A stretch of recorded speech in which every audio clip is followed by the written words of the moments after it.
Eng oson samirib ketishimizni keltirib chiqaradigan 4 xil payt. Bardashlik bera olsangiz, o'roqlash maqsadiga yetalaysiz. Samirib ketishning rostil bir payti bo'lib, faqat bu 4 xil paytni esingiz tutib olsangiz, samirib ketishni saqlanib qolmay, o'roqlash 4 xil tez bo'ldi.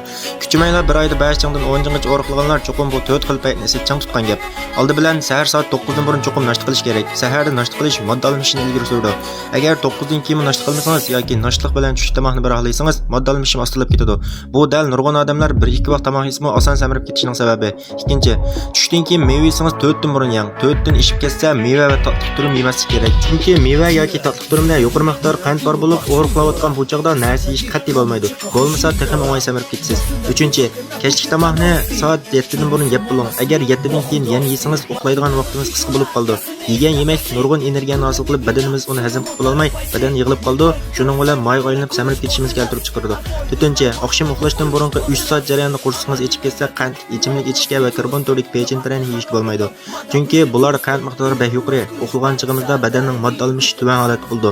Navoda siz bularni yeb olsangiz, ko'pincha energiya badan saqlanib qolib, moy aylanib ketadi. Agar qursingiz bek ichib uxlayolmasangiz, bir atal darxana yeyishingizni yoki bir stakan sut ichishingizni tavsiya qilaman. Faqat bu 4 xil vaqtni esingiz tutib olsangiz, samirman desangizmi ta'sir to'xtaydi. Undaqda siz bilib olingizmi?